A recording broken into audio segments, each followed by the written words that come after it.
Good morning. Welcome to the August 5th, 2013 meeting of the Cumberland County Board of Commissioners. We'd like to start off with an invocation, and it will be by Commissioner Charles Evans. Followed by a pledge, correct? Followed by the pledge. Followed by a pledge. Could you stand and bow your heads, please?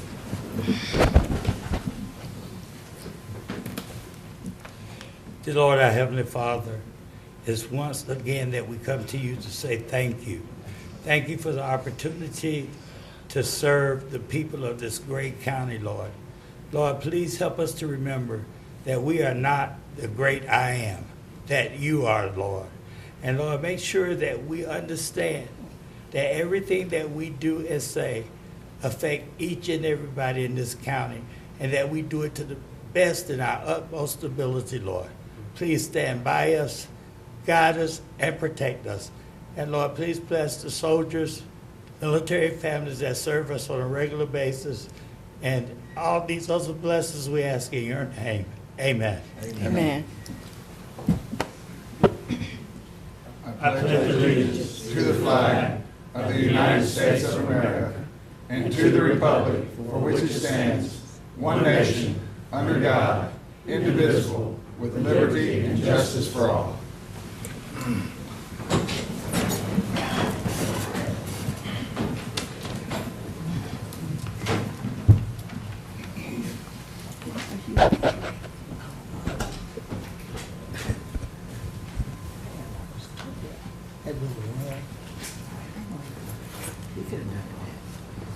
I get to shift up on you a little bit. So from the other side, I get to recognize someone who's very near and dear to me and who just received a very, very prestigious honor. Commissioner Jeanette Council was recently elected as the president-elect of the Women of NACO, that's the National Association of County Commissioners, Leadership Network. And Vice Chair Council, could you please come down? Nothing like putting my vice chair on the spot.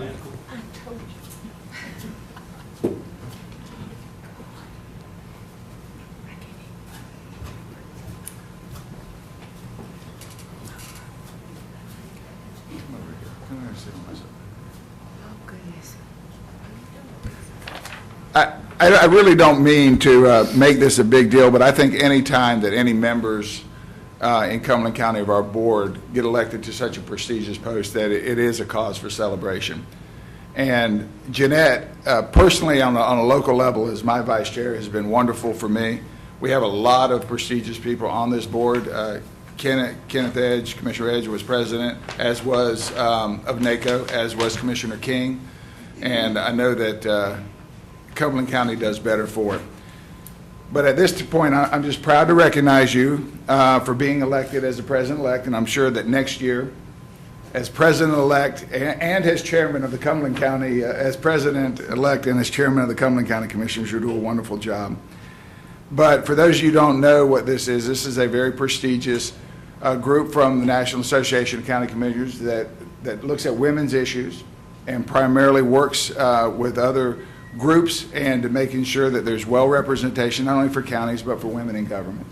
And it enhances the effectiveness of all counties as they go forward. So with that being said, if you would like to say a few words about this position and what you hope to have the women of NACO do in the future, I'm going to leave the microphone to you, but congratulations. It's a celebration for us.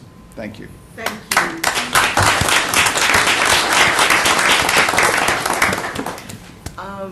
Thank you very much. That was a surprise. Okay.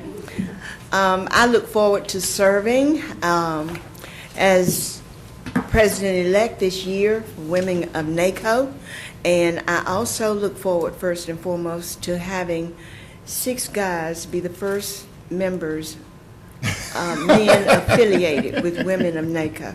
All right. Thank you very much for your support for all that I do as a commissioner, and as you help me with my activities with NACO. Thank you so much.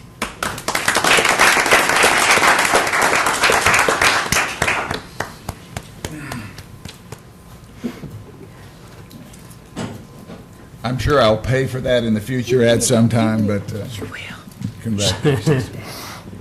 And at this time, Mr. David Wilkes from our IT department has a special gift he would like to present the county. David? You probably see on the agenda, this is based off of a Poland mission trip. So I'm going to give you a Polish greeting, and that is Cześć, dzień dobry, mam na imię David Wilkes, jak się masz?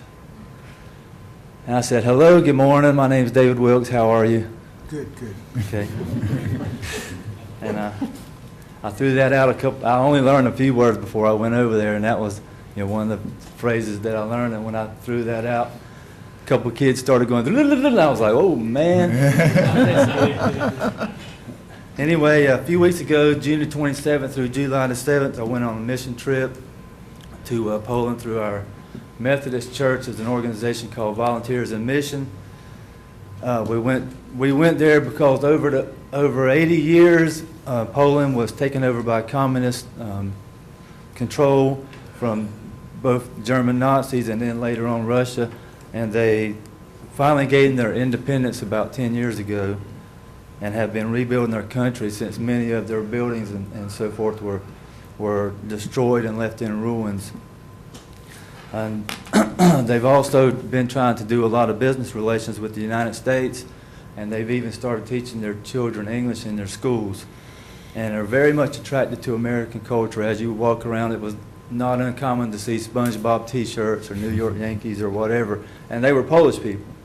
It's kind of, I thought they were Americans. I'd go up and start talking, and they didn't quite understand me.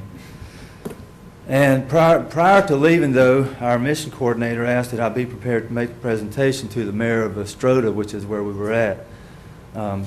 She had been there before, and she knew that they were very much into American culture. And I was given one of the county gold commemorative coins to present from the county manager's office.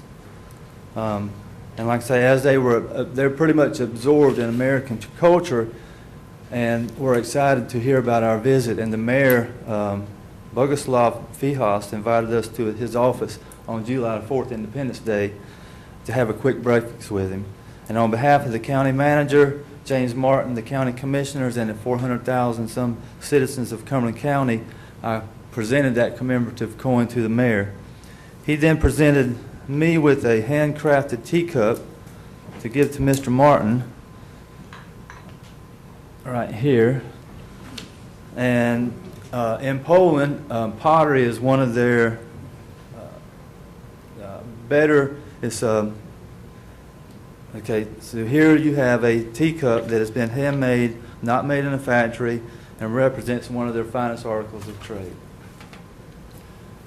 So I just want to present this to the county manager, and then Mr. Chairman, would you like to accept this in my stead? It's a lot of pressure to take a handmade. That's cool. Don't drop it, Jimmy. David, thank you very much. I'm not going to try to accept this in any other language than English. I appreciate this. It will be displayed within our area. And, if I can get the address for the mayor, I'd like to have it. Okay. All right, thank you very much. No problem. Good deal.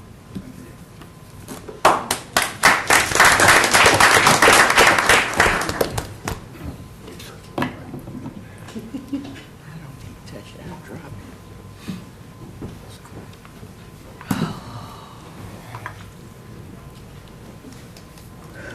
Next item on the agenda is another great thing that we get to do here is the recognition of retired county employees. And this time I'd like to call on Commissioner King for these presentations and recognitions.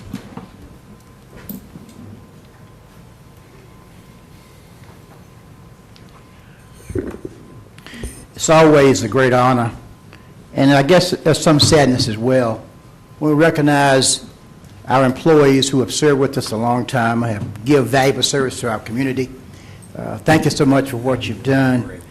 Today, we want to recognize Mary Taylor, coming from the Cumberland County Department of Public Health. Mary, please come forward.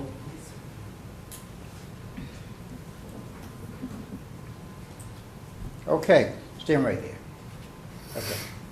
Mary Taylor, Cumberland County Department of Public Health, in recognition of outstanding service to the citizens of Cumberland County, June 28, 1982, May 1st, 2013. From the Cumberland County Board of Commissioners, thank you very much and congratulations. Thank you.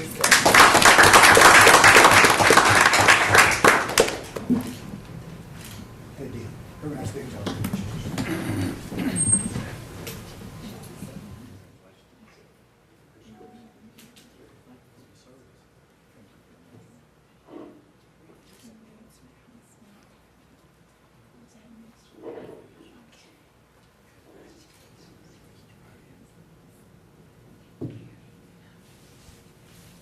Thank you very much. Enjoy your retirement.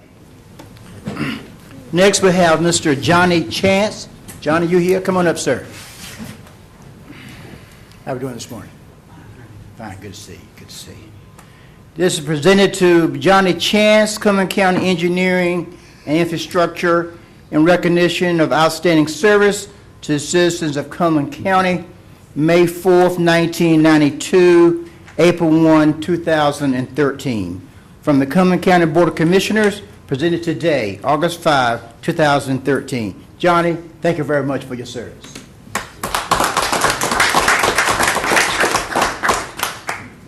Go back, shake everybody's hand.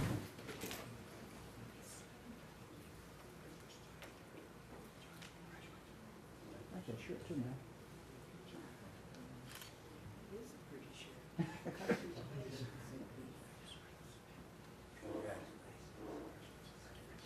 Johnny, like that shirt, man. Congratulations to you again. Good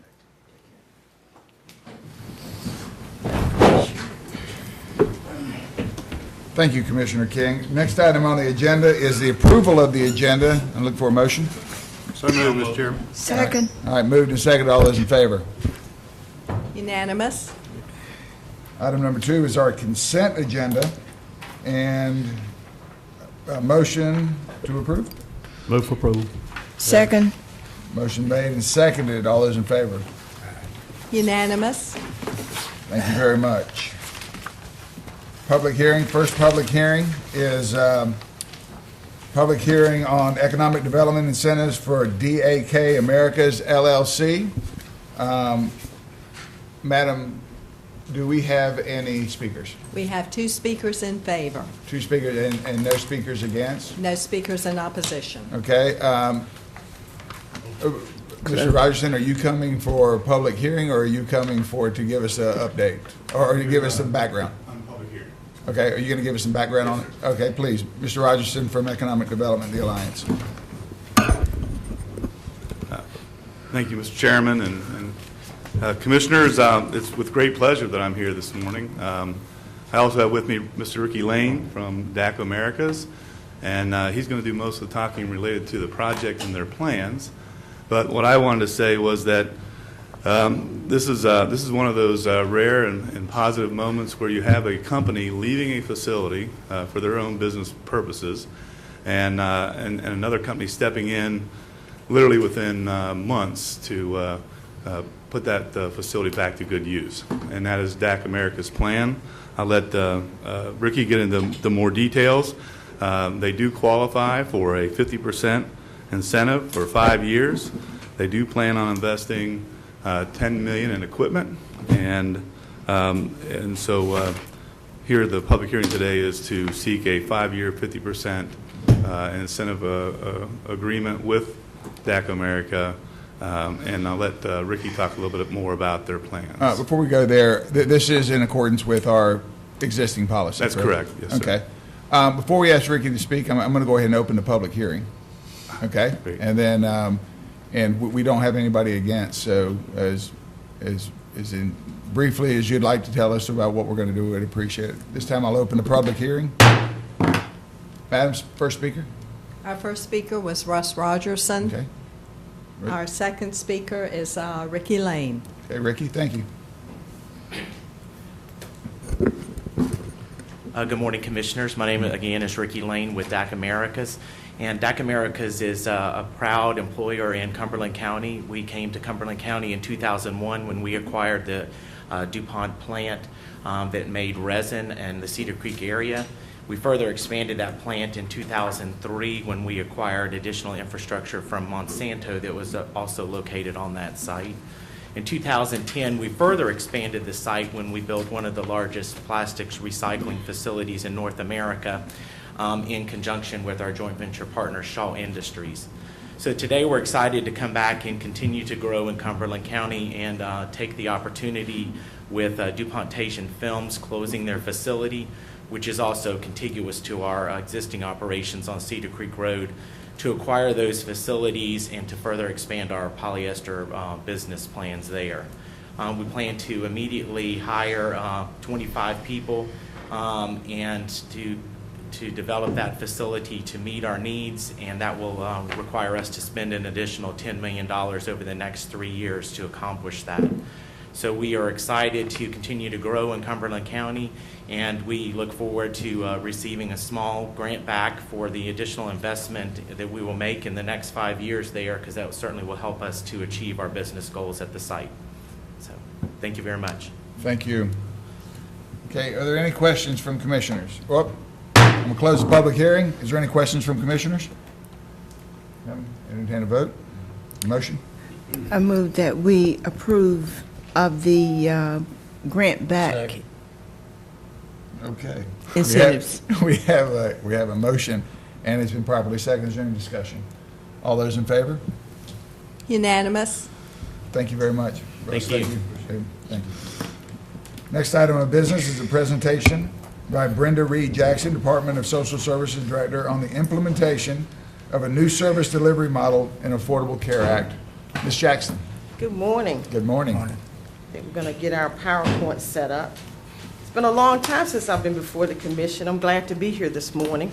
Want to say before we get into the presentation that an awful lot of hard work went into this implementation plan, and we wanted to make sure that we had staff informed, engaged, and involved. I have with me this morning Heather Skeens, who is our Deputy Director, and she has led this effort along with the wonderful team working under her. Lots of folks involved in this plan and lots going on. I will say to you before we even get started is that this is what we know today. It is very much subject to change. On Friday, we were in Duplin County, and we heard lots and lots of new information about the Affordable Care Act and NC Fast, and this is a moving target, and welcome any opportunity to come back before you as we get information, as more processes and procedures and policies that we have to implement is solidified. So this is very much a moving target. Even though we've been working on this now for just about a year intensely, we've known about NC Fast and the automated system that we're going to talk about in a few minutes, and about affordable health care that was coming, but we did not have the details. Lots of things were still pending: a presidential election, a new governor, a new secretary, a new General Assembly. So we are at the point now that we are just getting some things solidified. So with that said, we'll get started.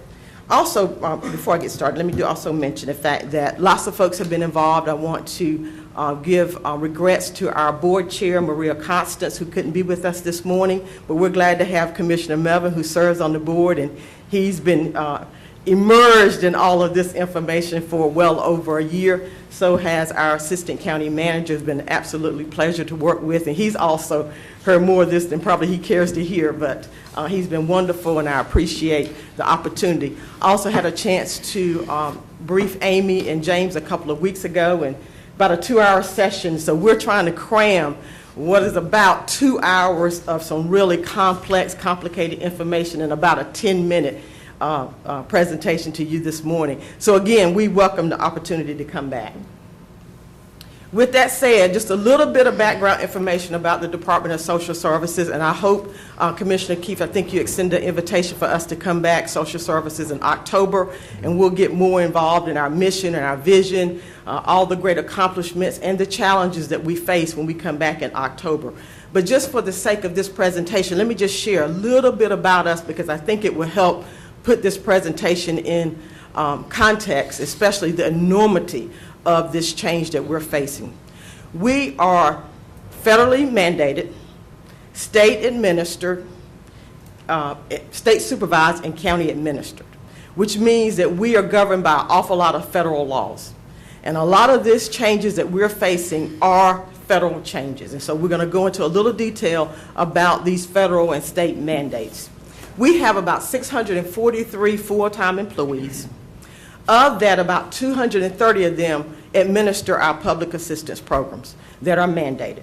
And there's about 5 core public assistance programs. There's a bunch of them, but about 5 core. Those are food and nutrition, commonly known as food stamps, Medicaid, and there's about 20 programs under Medicaid. It's not just one Medicaid program. You have Work First Cash, which is traditionally known as the cash assistance, the monthly payment, which is now a self-sufficiency program. And then you have energy, and you hear about people getting assistance with their utilities and fans and heating and cooling related crisis. And then you have child care, where we pay for a subsidy for kids to attend daycare. Those are the 5 core programs. We have about 37,000 food stamp cases in Cumberland County. We have another 49,000 Medicaid cases in Cumberland County. So that totals about 84,000 public assistance cases. Remember, some of those cases are duplicated cases, family receiving both food stamps and Medicaid. So to kind of give you an idea of just the sheer size of this project. A little bit about the affordable. I'm sorry, Brenda, is that people or families? Those are cases, families. Families. Families, and Okay. a family So could that's be. more than that many people. Exactly. Times however many is in a family. Exactly. And let me also say that we generate through these programs, just in food stamps alone, $9 million in federal revenues back into the economy, the local economy here. So for every dollar that's spent, it's generated in your drugstores, in your pharmacies, in your grocery stores. Walmart has the monopoly because they have pharmacy and they have food. And so it generates, just in the food stamp program, those 37,000 cases, about $9 million in federal dollars, because the benefit is paid by the feds, and federal dollars back into the local economy. So just to give you an idea. We'll talk a little bit about that more in October. Affordable Care Act. We are not the lead agency for the Affordable Care Act. However, there are 2 programs in which every citizen who's interested in the Affordable Care Act must at least be assessed by. As you know, North Carolina opted not to expand Medicaid, which means more people would have been eligible. They would have expanded the eligibility process and more people would have been eligible. They estimate approximately 500,000 people potentially could have been eligible across the state if the state had expanded Medicaid. So we're not talking about expanded Medicaid. There's 4 core federal health care programs. One is Medicaid, which already exists in its existing form, which means citizens will still have to qualify for the existing policies under Medicaid. There's no new Medicaid eligibility policies. Health Choice, which is a component of Medicaid, which is a subsidized insurance program. Citizens are able to pay $50 and get Medicaid coverage, and that's for a higher income level. But that's a part of the Medicaid program, but it's called Health Choice. We will be responsible for assessing all citizens who are interested in affordable health care for Medicaid and Health Choice. And that's the first entry point for anyone interested in the Affordable Care Act. Brenda? Yes. I'm very interested in that Health Choice program. Are you going to expand on any of that today or maybe in October, or can we ask questions? Is it okay if we do it in October, because it may take a while? Okay. Is that okay? That's fine. And I can also shoot an email with just a little summary if that would help. Okay. Thank you very much. Medicaid and Health Choice. Then you have 2 other programs that will be administered through the federal marketplace. And that is called a tax credit, and the name is changing, so I just kept it at tax credit. It's got a couple of other names, but it usually ends with a tax credit. And then there's a subsidy, where it's possible that the federal government will subsidize someone's health insurance premium. Those things will be facilitated by the federal marketplace. Customers will be able to apply anywhere. The concept of no wrong door, which means there are no longer county lines. We can accept the application from Sampson County if it comes to the marketplace, or if someone's here from another state, they can go through the federal marketplace and we can accept that application. That's really new for us because the concept is there's no wrong door. Citizens cannot be forced to come to the office. And so what you'll see is automation, technology, telephone, email is the new way of citizens applying for services, and we're actually very excited about that. Gracious. The navigators, and you hear an awful lot about the navigation program. We don't know at this point who the navigators will be for North Carolina. There is a grant. There are a couple of agencies that have applied for that grant, and the navigators will be the ones who are responsible for explaining the health care program, talking to families about the options, talking to them about the benefits under the Affordable Care Act.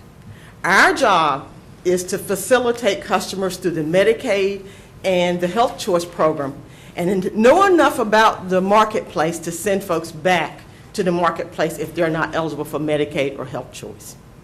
It is estimated about 69,000 people statewide may be eligible, new eligibles coming in through this program. They estimate for Cumberland County to be around 20 to 30% of that 69,000 are here in Cumberland County. So our programs are going to grow. We're having information sessions today because it's going to be really, really important, and we're really, really excited about partnering with our community partners in a very different way. And that will involve, for instance, for one example, the library. We've been working really closely with Jody and really appreciate all of her help. Things like expanding the time in which citizens can be on the computer at the library, because it takes about an hour for citizens to apply for services. And they can apply from the library, they can be over at the health department applying for WIC. We're working with the health department. Do they want to have a kiosk set up where customers can go in, apply, and use the computer? Workforce development, the comforts of their home. This is new and this is exciting because now customers who are having to travel from Hope Mills to come over to Ramsey Street can now go either be in their home or go to the public library and access services and apply for services. So this is an exciting time for our citizens. And so we're having information sessions starting today at 2:30 with our community partners and another one on Friday, just to educate them and give them an overview and start having that dialogue about how they can provide this service in their local agencies or organizations. This is a huge push. A lot has to happen between now and October 1st. We have to be prepared to take the first application under this program October 1st. Even though it does not go into effect until January 1st. Citizens must be receiving their services if they're eligible by January 1st. So that's why we're taking applications in October. That gives us time to process. So they'll be receiving their benefits January 1. So we have a lot to do. To add insult to injury, we're going to talk about this perfect storm in just a minute. A component of the Affordable Care Act is what we call the Modified Adjusted Gross Income. We call it the MAGI. In our business, we like a lot of acronyms. We call it the MAGI. On top of all of these changes, come January 1st, the eligibility process for our Medicaid with families and children is going to change. And the policy is going to be driven by tax-related methodology. Right now, we use income, household size, those kinds of things, but it's going to be based now on the tax methodology, which is going to completely, in the middle of implementing Affordable Care Act, we got to completely overhaul our largest Medicaid program, which is Medicaid for families and children. And if you add the sequestration on top of that, and I won't go into a lot of detail about sequestration because a lot of this really right now relates to adult services and the social work side, we still don't know. Right now, the public assistance programs that we've been talking about in economic services are exempt, but if that changes, then we could be looking at some funding challenges and issues. That is the federal mandates that we are facing. To add to that, our state mandate, which we are actually so very, very excited about this. And it's called North Carolina Families Accessing Services Through Technology. And it's called the NC FAST program. And Project One, which was rolling this out in our food and nutrition, our food stamp program started last year, latter part of last year. A lot of folks were concerned because folks didn't get their services and benefits in a timely manner, but this is a statewide automated system.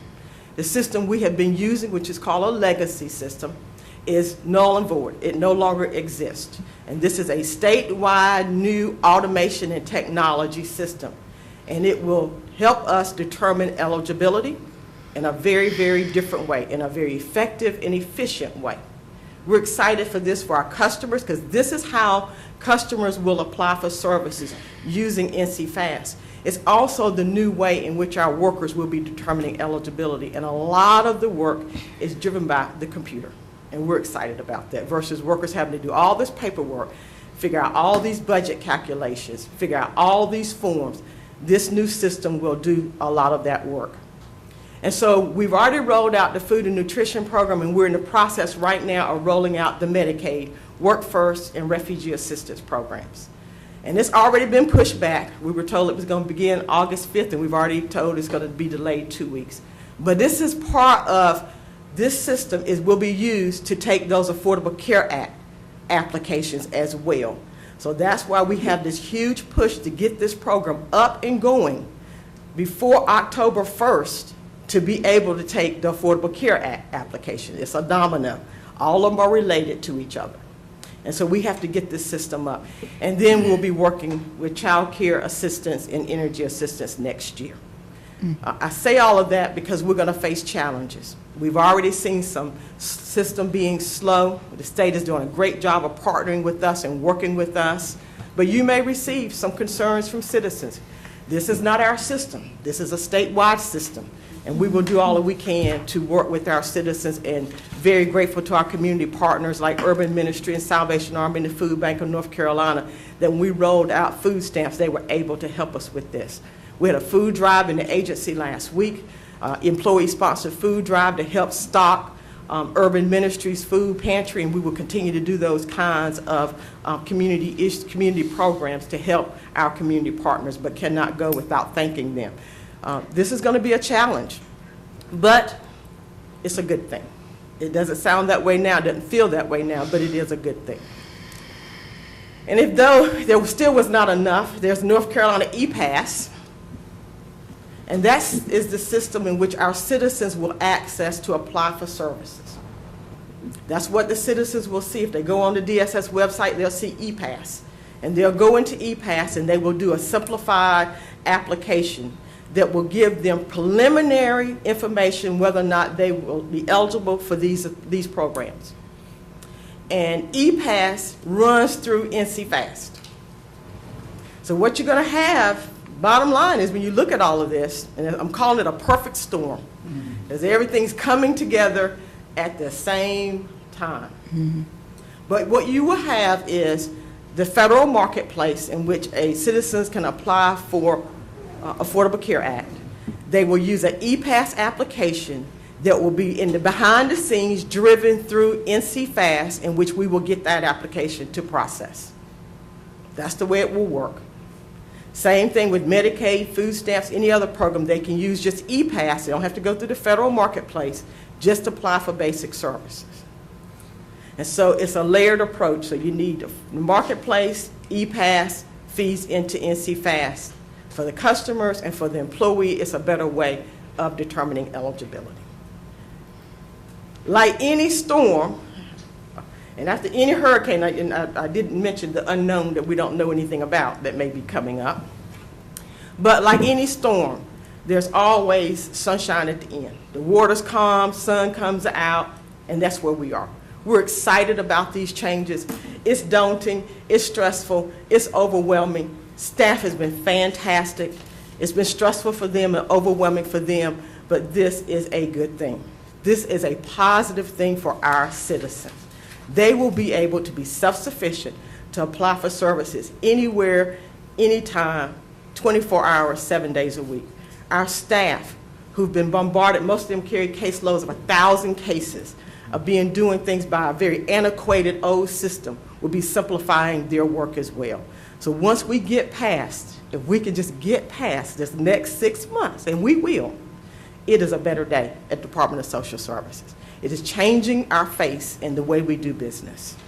So with that, Work support strategies is the method in which the state has adopted and we have adopted here locally to make all of these operational improvements, to identify efficiencies, and to deliver services in a very different way, and to be outcome driven. And we're really excited about that. So what is work support strategy? It's this new service model I just explained. It's Affordable Care Act and NC FAST and EPASS, and it's reducing administrative churn. And what that is right now if a customer comes in and apply for benefits, they may see a food stamp worker, they may see that worker 2 or 3 times, then they may go and see another worker for Medicaid, then they may go see another worker for Work First and another worker for child care. They come into the agency and they are in and out of the lobby 6 or 7 times just to get their benefits. With this new program, one worker being able to determine eligibility, knowing all the programs, and they see that worker one time, or they do their application by internet, by fax, by phone. That's how we provide the services, and it reduces that churn. And what does that mean? The ultimate goal is same-day services. Customer applies through EPASS, it comes to us to NC FAST. It does a lot of the work. The staff still have to know policy, review the application, do the piece that they need to do, and customers can have their benefits on the same day. That's the ultimate goal. And it's about supporting working families. The majority of the citizens that we see now are the working poor. The days of just having folks on welfare does not exist where they don't work, because all our programs now are about self-sufficiency and work, getting folks to work. So it's about supporting that working family who don't have to take off work at McDonald's when they don't get paid to come over to Ramsey Street and drive and pay somebody to get them there. It's about delivery of services in a very different way. The universal work is what I just talked about. All the workers will know all the programs. That is new in our business, and we're in the process of training staff. The no wrong door, you'll hear an awful lot about that. Again, walk in, telephone, drop off, electronic submission, mail, fax. People can apply when, where they need to. And again, having different avenues of access. They don't have to come to the Department of Social Services. And the bottom line is this fits so nicely with the county strategic goal and the agency strategic goal.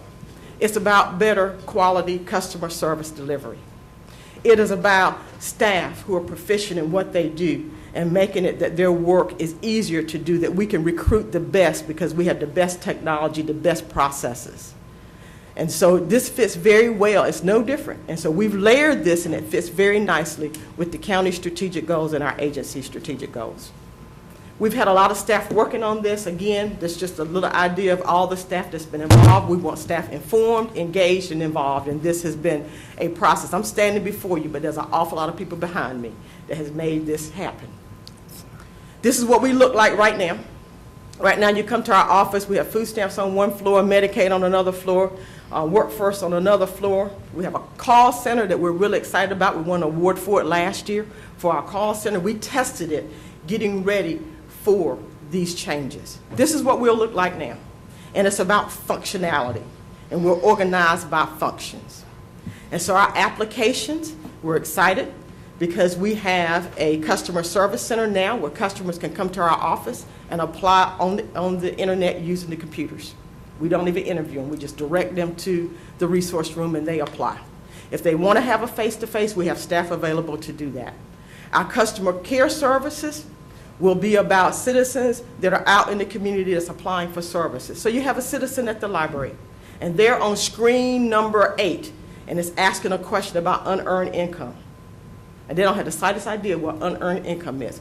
Through our call center and our customer care center, they'll be able to call, talk to a worker, say, I'm on the screen, what does this question mean?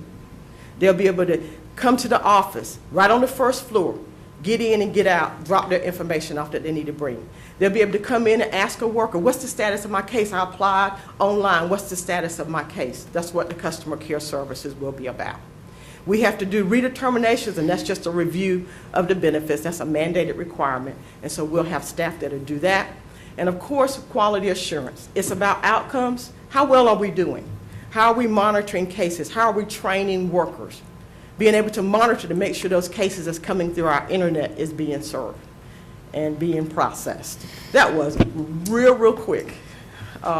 Very quick. There's an awful lot more to this. Welcome the opportunity to come back. Hope that you may have a chance to pop into one of the info sessions this afternoon or Friday. We will go into greater detail about all of these changes.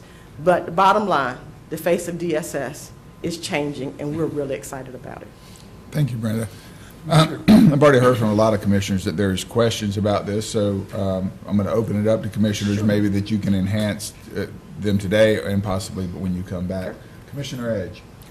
Brenda, first of all, thank you for this presentation. It was very informative, very well done. Just have one question. If a person goes to the library and let's say they apply for the Affordable Care Act, Yes. My question is, how do you notify them? They won't have an email address. Do you phone them, or do you write them or mail it, or how do you let them know they've been approved? First of all, with ePass, all citizens are required to have an email address to apply for the electronic benefits. And we have set up in our office through Microsoft, staff go out and citizens can go out and just get a free email address, whether it's Yahoo or AOL, so they have to have an email address. Couple of things. Affordable Care Act, they actually apply through the federal portal. It'll direct them, it'll ask them what state they live in, and they'll put North Carolina. It will then direct them to North Carolina's ePass system. They would apply online. They will get an email verification that their application has been accepted. We will get it electronically through what we call the queue, and then we'll pull those cases down, and a worker will contact them, and of course we send all customers a letter notifying them of their benefits. Okay, thank you. Yes, Commissioner Melvin. Thank you, Mr. Chairman. I want to thank Brenda and her staff at DSS serving on that board. They have a job that's, I don't know how to do it, but they do a great job, and I just want to thank Brenda and her staff. Thank you. Brenda, I have a question I'd like for you to maybe touch on when you come back. But Okay. with all this ease that comes through, there's a lot of talk about identity theft, and I'm sure that this has come up in this program because not actually having eyes on and it all being done electronically. There's some smart people out there who are not good people, and might see this as an opportunity. Maybe if you could talk about that, not today so much, but later on when you come, and the verification process of, is this person actually who they say they are? We found out on Friday that we were in Duplin County for lots of state info sessions on what's happening with these policies. I can answer that real quickly. The state has put in, and the feds have put in some security measures. That there's a series of questions and different things that they will use to verify identity. Also, we're getting expanded access to all kinds of federal information and databases that will be linked with folks in terms of trying to verify identity. So what we've been told is that there are safety measures put in place through the federal marketplace to address that issue of identity theft. I don't want to go too much, but I guess all your clients will know that information, I mean, it's going to be similar to electronic medical records and everything else. I mean, Exactly. And we you're not going to be able to hide anymore. Yeah. We also have a program integrity unit, so if they, for some reason, slip through the cracks, we have a full-time staff that are involved with what we call fraud and program integrity at the local level as well. Thank you, Brenda. Is there any other questions from commissioners?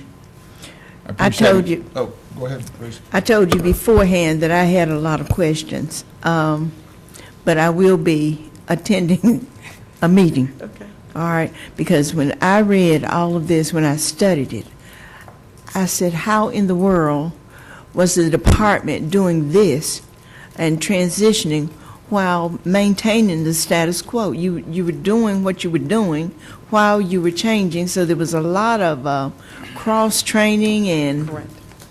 stress, and I guess you took a lot of Advil. Well, and again, we started planning for this 5 years ago, and we really got into the implementation phase in the last 6 months. So this is not something that we had, as much as we knew, we have already started planning for it. So we try to be visionaries, and we try to look 5 miles down the road to see what's coming down the pipe. So we were able to do a lot of foundation pieces, but again, we still have a lot of unknowns, and we will address them as they come forth.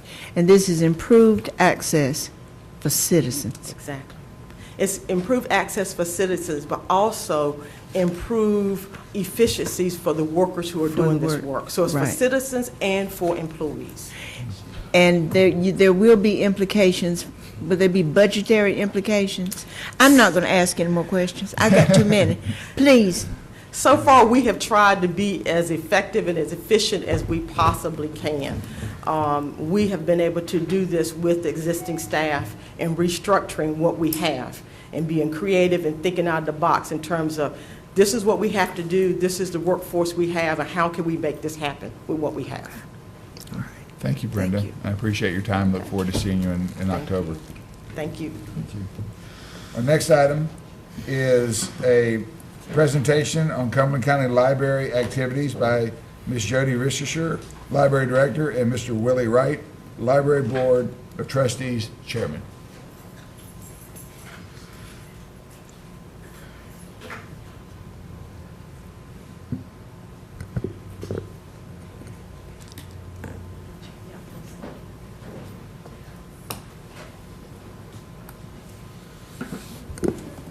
All right, well, good morning. Good morning. Mr. Wright and I met last week to figure out how to co-present to you. And what we decided is that I'll do most of the talking initially, but Mr. Wright will come in at the end and provide additional information. I'd also like to state that we have another board member in the audience, Miss Mary Thomas. So, okay. I'd like to talk to you about the grants that the library has brought in the last couple of years. We've had a very good year. And to me, this illustrates that the library is an economic engine. Now, this exceptionally high amount, and it is an exceptionally high amount for the library, is due to an unexpected windfall from Fayetteville State University through a grant, a federal grant they had received and sub-granted to us, $200,000 for technology, and I'll talk a little bit more about that. But the sum total within the last couple of fiscal years, because these grants straddle fiscal years, comes to almost $400,000. And I hope it does demonstrate to you that the library has a strong commitment to pursuing grants for the good of the community. So here are some photos representing the output of these grants. And you can see that we, the annual Storytelling Festival, our fourth year, maybe going into our fifth year now, available to the children in our community. That's an Arts Council grant. The Digitizing the Library's Unique Art Collection is represented there, also Arts Council. And the Holocaust Museum exhibit that we recently held in our headquarters library is also through an Arts Council grant. The expansion of computers at Cliffdale was accomplished this past year.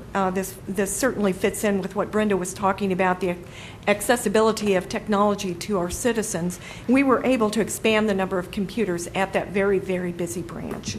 And that was through state funds, through our federal funds, through our state library, LSTA, Library Services Technology grant. Okay, let me get the hang of this. Okay, seldom does a year go by that the library does not receive recognition. And we won awards last year through the North Carolina Public Library Directors Association for 3 of our programs.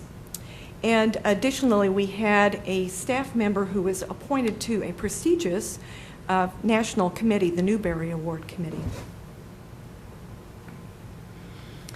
One of the added benefits of the 2012 National Medal was a 3-day visit from StoryCorps. That's a professional organization, nonprofit out of Washington, D.C. You may be familiar with that if you listen to NPR. You may have heard some of the recordings. But this is an archive of over 80,000 recordings of Americans. And we are now, Cumberland County is now represented in that archive. We invited, well, library lovers to come and tell their stories. You can see Bob and Sylvia Ray to the left there. Both of them were active fundraisers for the headquarters facility back in the 1980s. So back to grants and expanding our access and integrating technology. With this broadband grant, and we are still spending the monies, we have to get that finished by September. It's a happy problem to have, to spend a great deal of money on technology. But we recently reopened the headquarters facility. We were closed a couple of days previous to the HVAC system going down, but we closed to add more computers. And that facility has the most number of computers now, up to 42. The day after we reopened, all of those computers were in use. And we have good furniture available for people to use those computers on. Last fiscal year, we had over 616,510 individual uses of computers throughout our system, over 616,000 uses. 183,000 uses of our wireless technology. Those are people bringing in their laptops. Very common today to see people with their own laptops. We do have some laptops available for people to check out and use in the branches, and we're going to be able to buy more laptops and Chromebooks as well for people to use while they're in the library and then return them. And thanks to the additional computers that we were able to buy with this grant, headquarters was able to expand the number of hours, that the daily use limit for computers, from 2 hours to 3 hours. Brenda was talking about the need for people to have access, and this will assist. We will be closing the Hope Mills branch for 2 weeks for renovation, starting August 12th, that's next week, and expanding the number of computers available in that facility, as well as doing a makeover, essentially, with a new paint. It's well overdue for that much-used facility. Lower down on this slide is another grant that we will be implementing this year, almost $50,000 through the state library, federal funds through the state library, the LSTA that I mentioned before.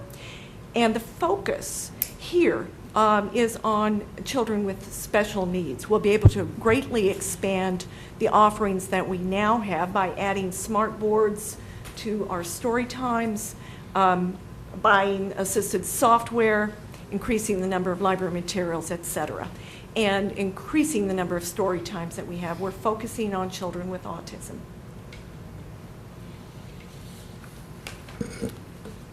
You have heard me speak over and over again about our work in workforce development. I know you're well aware that that's a very important focus for the public library, will continue to be.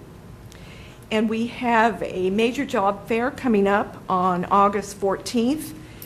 Perhaps you saw yesterday's paper in the business page. We got nice headlines, library job fair coming soon. Deeply appreciative of the extra publicity there.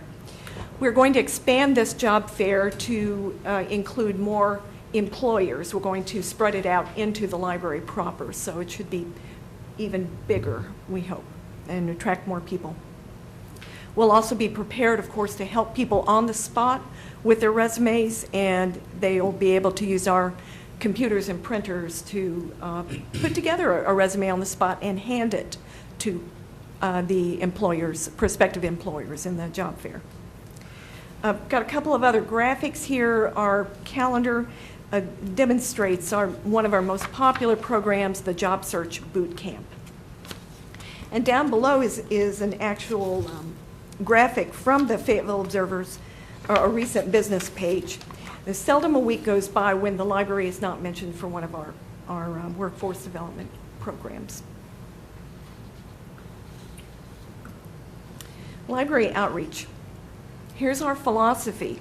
To be a community presence, it requires stepping out into the community to extend the invitation. That's become of increasing interest and value to us, to bring people in And so with that in mind, we created a library awareness coordinator position in order to expand our connections. It's already shown to increase the number of contacts that we've been able to make. So you'll see the library out at festivals and various types of events, meeting people and talking to them about the resources that are available to them.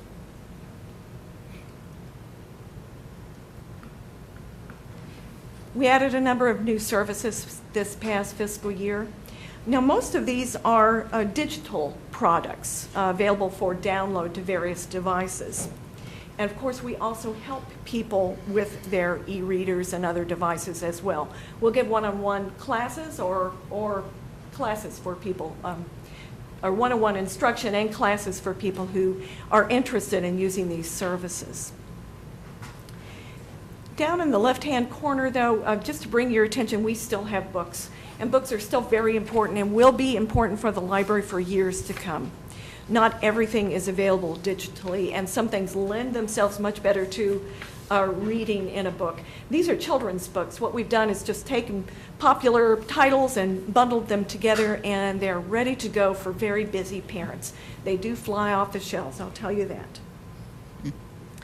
We offer a variety of programs. I know you know about that, but just an aside, we're offering programs this fall on the Affordable Care Act for the general public.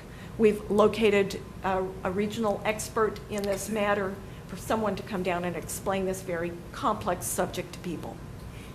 Good. I would like to bring your attention to these digital magazines. We have a new service called Zenio, and you can download magazines onto your iPads, should you so choose. We have nearly 100 magazine titles available. These are 3 of them I picked, Forbes, Kiplinger, and Consumer Reports. And once you're registered for this, when a new issue is available, it'll notify you so you can bring that new issue down. Now, if you're interested in this, we'd be glad to send a librarian over to help you, instruct you on how to manage how to to download to your devices.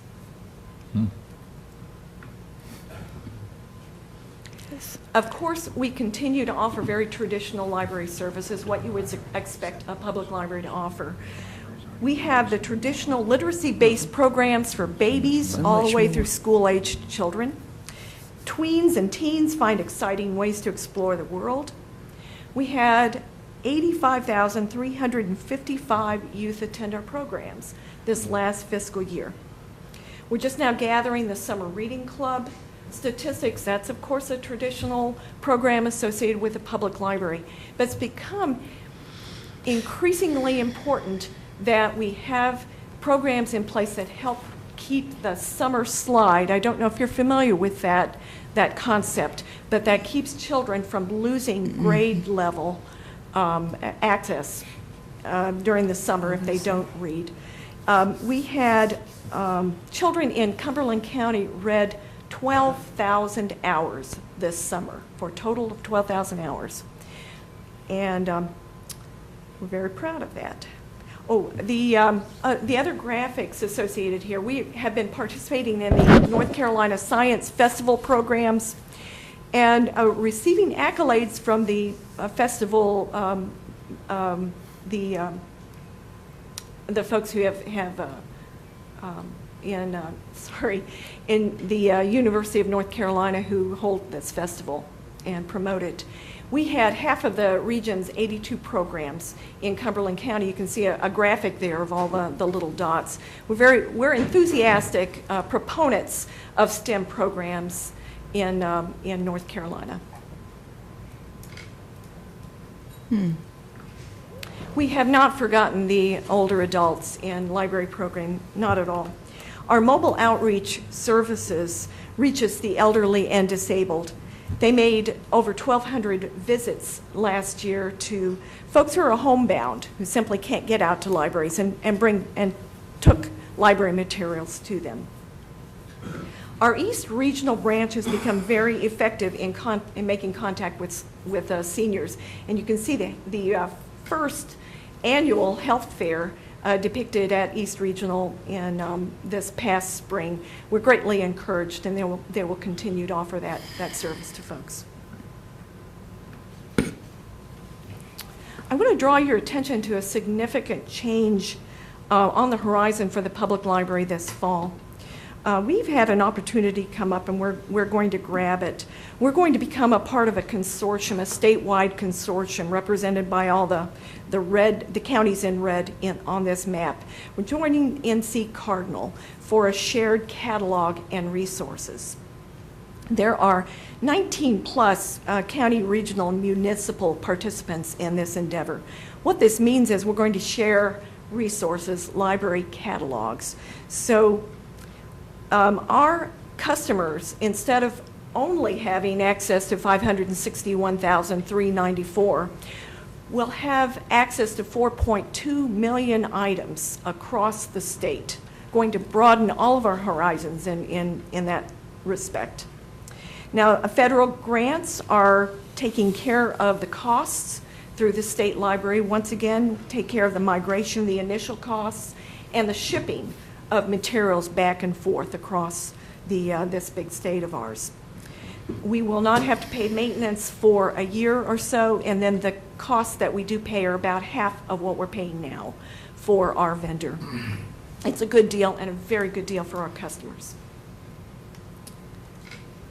I'm going to turn this over to Willie Wright at this point. So there we go.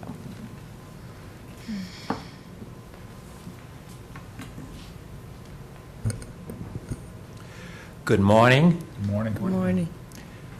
Commissioners, on behalf of the trustee board, I want to thank you for the physical support that you have provided this year and in years past.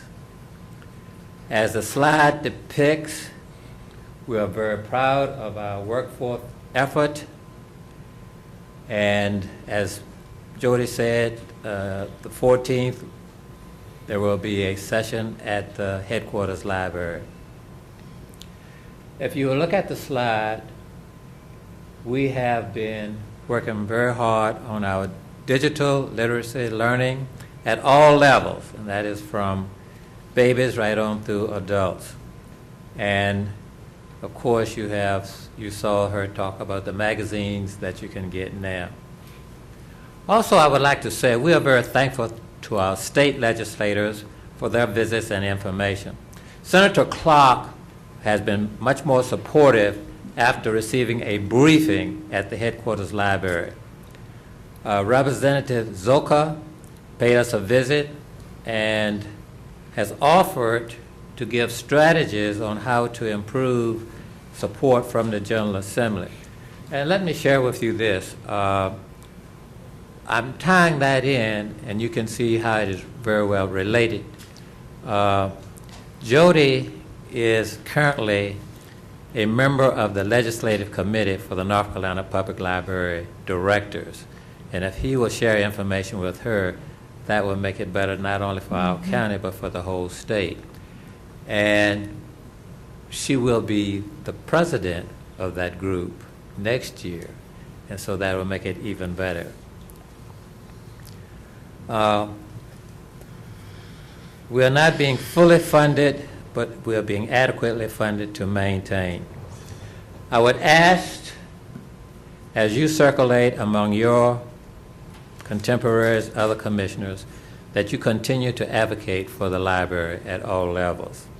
And again, I want to thank you, thank each one of you for your local support of the 8 branches of the Cumberland County Library, the 300,000 plus citizens, the 50,000 children that we have in schools here, and the over 50,000 soldiers that we have at Fort Bragg, North Carolina. Thank you. Thank you. Thank you.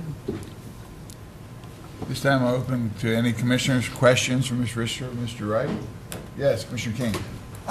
Jody, I'm just curious, the East Regional Branch. Yes, sir. And moving around here in Fayetteville, you see what's happening at North Regional, you see what's happening over in Cliffdale, and I saw a slide about the East Regional. Is it being used as much as the others on a regular basis? the East Regional? Oh, no, not as much as the others. It's one of our least busy, larger branches. But they are working very hard. I don't mean forcing us, well, it requires us to go out and find the population, and they've really found a good population among the seniors in that area who have been underserved and are bringing them in. But no, I would say not for its size. It's not as well used as the other locations. Thank you. Jody, along those same lines, we had a briefing at our Facilities Committee meeting on the library here. Could you tell me, I believe that was originally constructed more for an internal type of thing. Can you tell me the law library in the courthouse, how it is funded and staffed, and who's responsible for the content? Yes, certainly. I've been here 15 years, and this is a long-standing relationship that for the public library to run and operate the, we're calling it the court library as it is appropriate now, rather than the law library. And it has a separate funding entity that we also oversee and monitor. There's one full-time staff. It's open 40 hours a week.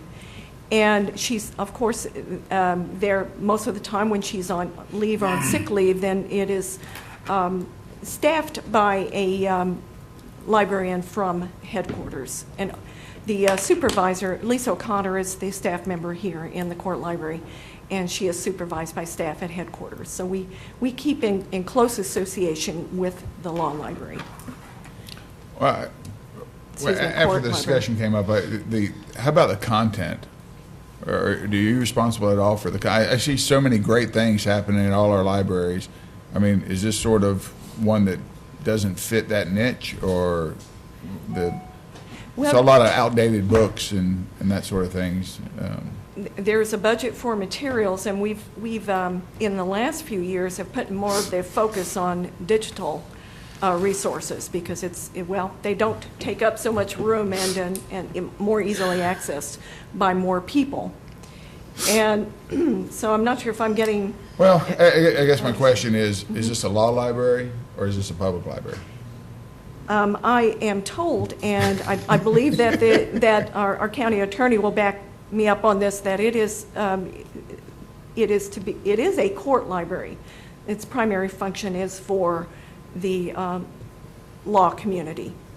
Okay. But members of the public are invited in and do use the library.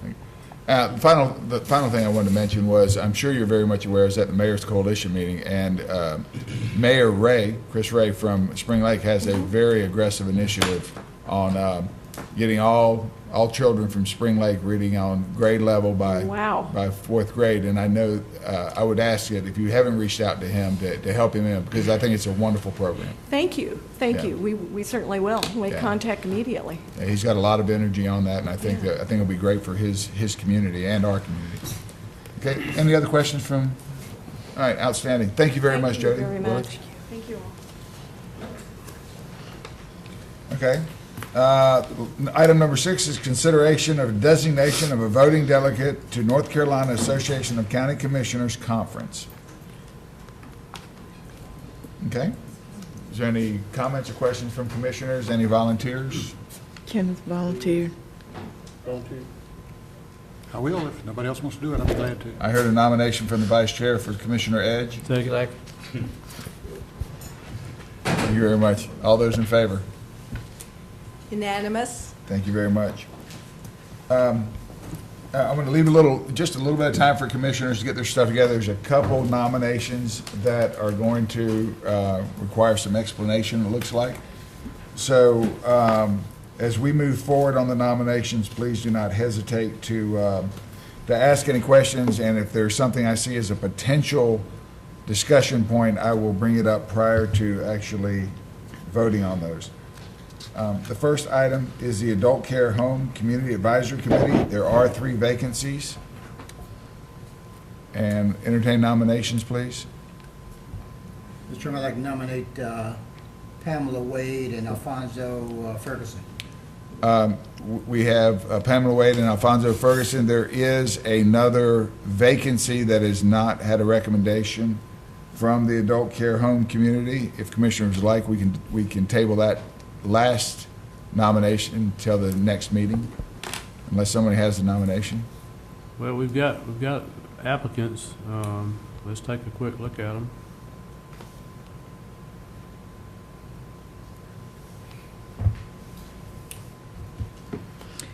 And we have one who's a graduate of the Institute for Community Okay. That's what I was looking for. Okay. Leadership. Okay, would you like to make that nomination? Latara Ray. Okay. Okay, and we have Ms. Latara Ray as a nominee. Okay, so we have 3 nominees for that. The next item is the Air Quality Stakeholders Committee. We have 1 vacancy. Yes, Commissioner Faircloth. Mr. Chairman, I would nominate Napoleon Hogan, who has completed his first term, as eligible for reappointment. Okay, thank you very much, Commissioner Faircloth. Are there any other nominations? Okay, next item is the Board of Adjustment. This is one of those ones that is a little, I think I need to give a little explanation. We have 2 people going off of the Board of Adjustments. It is a 5-member panel. They also have 5 alternates.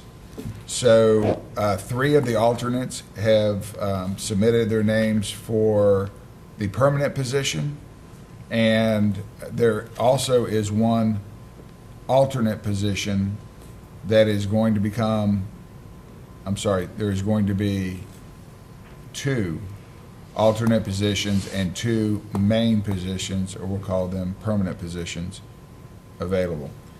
So for the sake of clarity, will the recommendation from the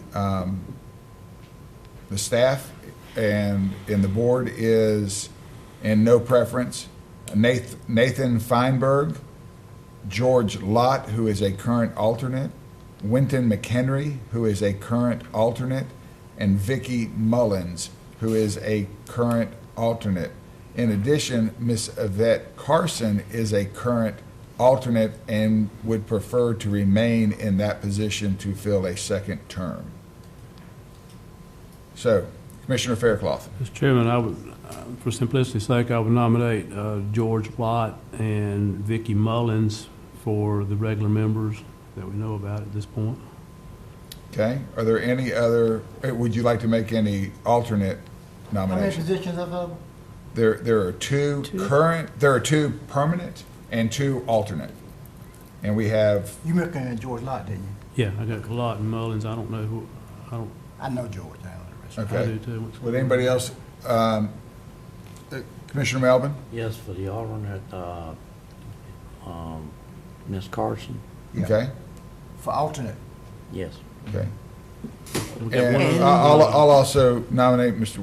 Winton McHenry for the alternate position. Okay. Okay, are there any other nominations? Thank you, Commissioners. That was a lot easier than I thought it was going to be. Okay? The next thing is the Community Child Protection and Fatality Prevention Team. There are 3 vacancies. I'd like to nominate Tim Britt and Catherine Lessica. Okay, we have Mr. Tim Britt and Miss Catherine Lessica. And there is 1 other opening, and there's not a recommendation from from that board at this time. Any other commissioners prefer to make a recommendation? No. Okay, Commissioner Faircloth. I would nominate Dr. Rebecca Campbell, who has served us in other capacities, but is not currently serving us in any capacity, but she is an applicant and a very qualified individual. Okay, Dr. Rebecca Campbell.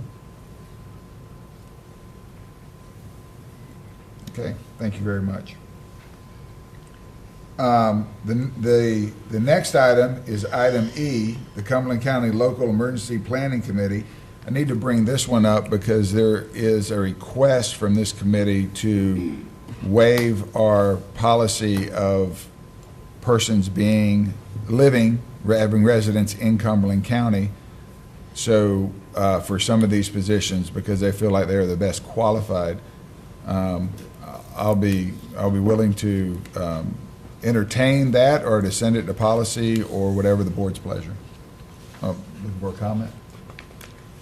Mr. Chairman, I feel like that anyone serving on our committees ought to reside within Cumberland County. And I'm sure some of these people are well qualified that they're speaking of, but I personally feel like that they need to reside in Cumberland County. Okay?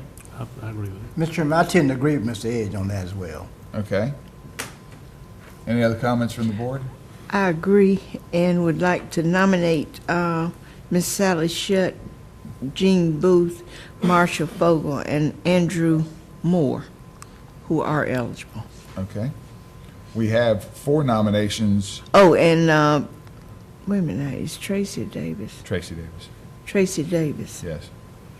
And Ms. Tracy Davis to fill the print and broadcast media representative position. Okay. Let's leave some of the other positions.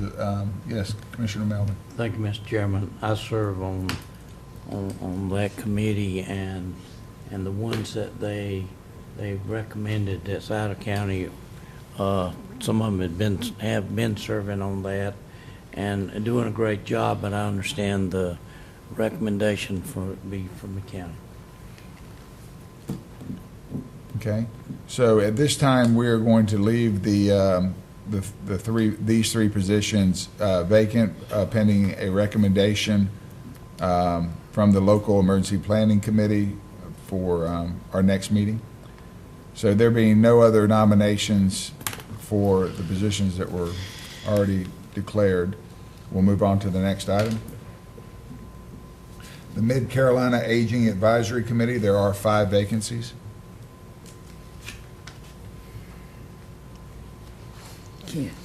Yes, Commissioner Fairclough. Mr. Chairman, I just nominated Rebecca Campbell for something else because there was no indication that she was, I don't know if this is the same person or not, but certainly we can have people serving on 2 different boards. We can. But for the Mid-Carolina Aging Advisory Committee, volunteers, all eligible for reappointment are Edna Cogdell, Mary Beth Hicks, Rebecca Campbell. And from the Consumer Division, also eligible for reappointment are Beverly Davis Saunders and Lester Bussett. Okay. Are there any other nominations? Okay. This time we'll go to appointments and board committees. All right, there's a long list of appointments, Mr. Chairman.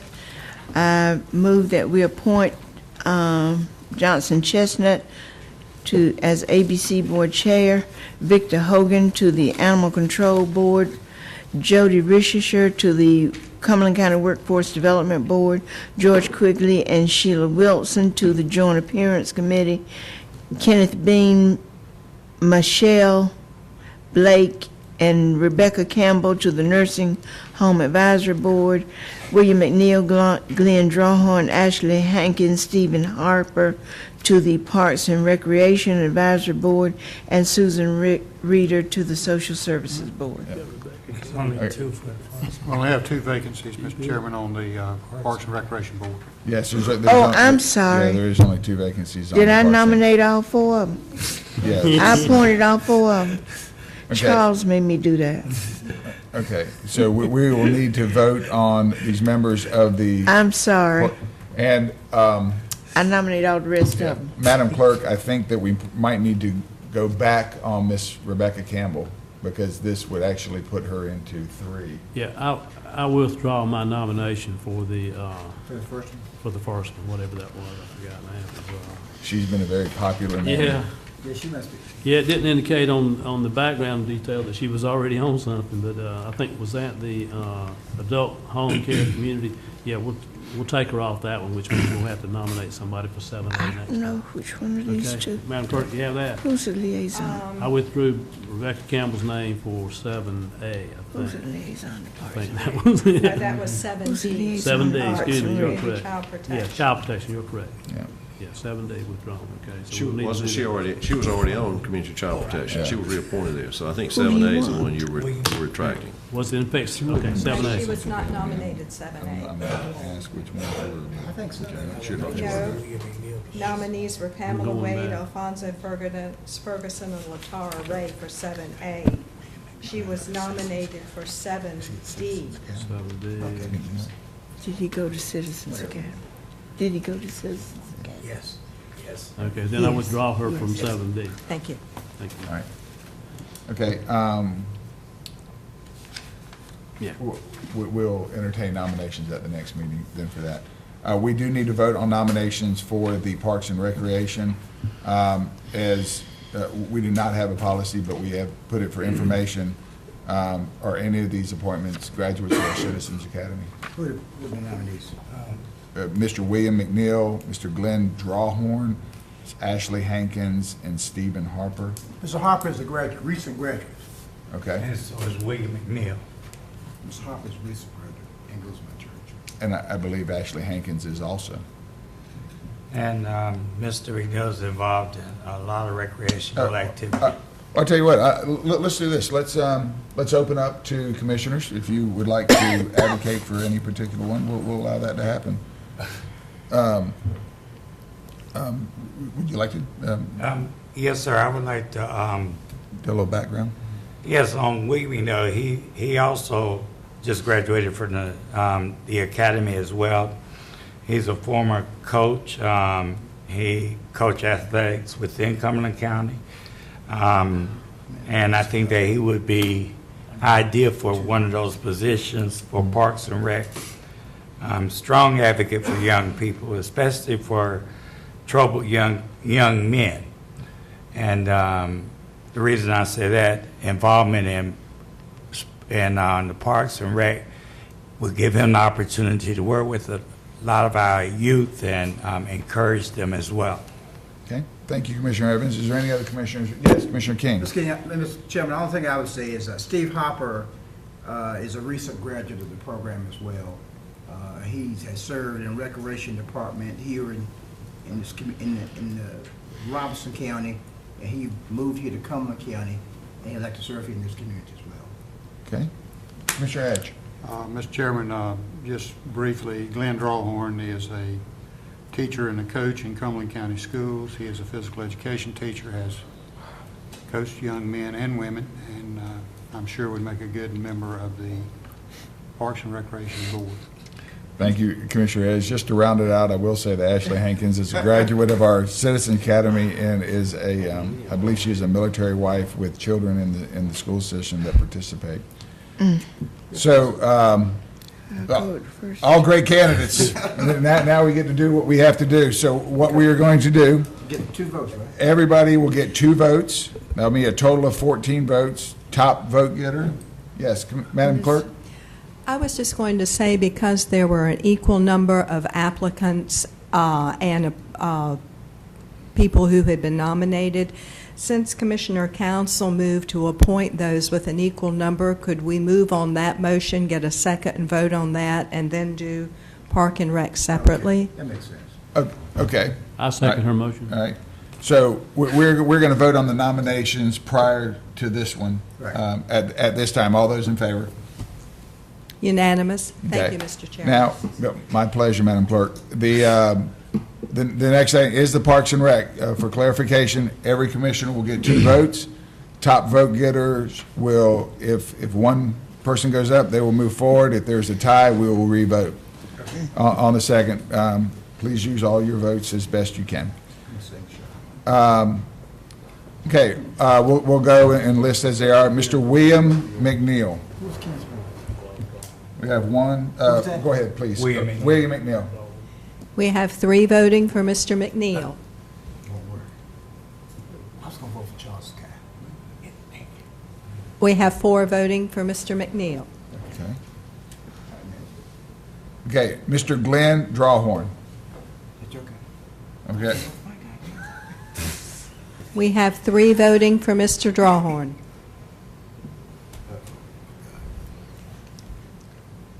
Ms. Ashley Hankins. We have 2 voting for Ms. Hankins. Mr. Stephen Harper. We have 5 voting for Mr. Hankins. Harper. I'm sorry, Harper. Thank you, Oh, Commissioner King. sorry, yes. Okay, so will you read the votes, please? William McNeil received 4 votes. Glenn Drawhorn received 3 votes. Ashley Hankins received 2 votes. Stephen Harper received 5 votes. What does that come out to? 14. 14. All right, absolutely outstanding. Thank you. So congratulations, Mr. McNeil and Mr. Harper. Thank you, Commissioners. Thank you, fellow commissioners. Thank you. Next item is, we have already voted on the Social Services Board. Is that correct? Correct. Okay. At this time, I'll entertain a motion to go into closed session. So moved. Second. Okay, all those in favor? Unanimous. Take a 2-minute break. Yes, 2-minute break, see you in closed session.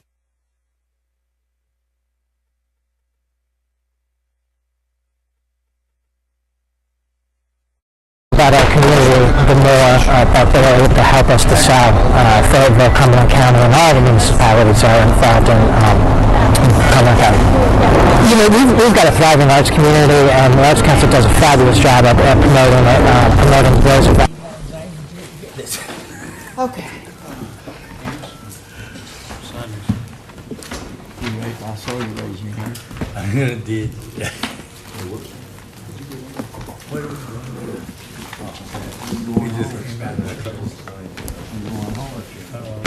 We're going somewhere to somebody's home.